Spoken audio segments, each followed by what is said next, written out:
उनसे भी दोहरा दिया, क्या आपने ईश्वर को देखा है? तो दोस्तों, स्वामी रामकृष्ण परमहंस जी ने इस प्रश्न का उत्तर दिया, हाँ, मैंने ईश्वर को देखा है, और मैंने इस तरीके से देखा है जैसे मैं तुमसे बात कर रहा हूँ। दोस्तों, स्वामी विवेकानंद जी की जो जीवन था वो यहीं से बिल्कुल चेंज हुआ, और इतना चेंज हो गया कि वो अपनी ज़िंदगी में बहुत आगे बढ़ा। उन्होंने स्वामी रामकृष्ण परमहंस जी को अपना गुरु बनाया और अपने गुरु के ही नक्शे कदमों पे वो आगे चले गए।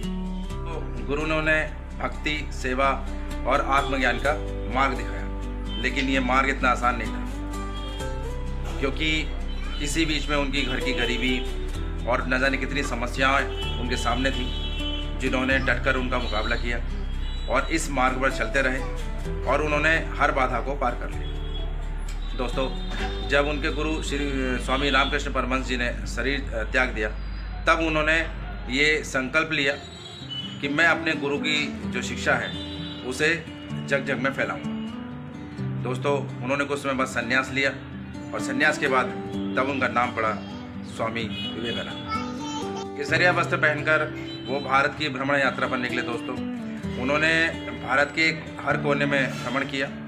उन्होंने देश की गरीबी देखी, लोगों का दर्द समझा, उन्हें महसूस किया, और उनके सीने में एक आग लगी कि मुझे नर सेवा करनी और इस भारत को पुनः जागृत करना है। दोस्तों, उन्होंने ये भी जाना कि पूजा पूजा नहीं, नर सेवा रही नारायण सेवा है।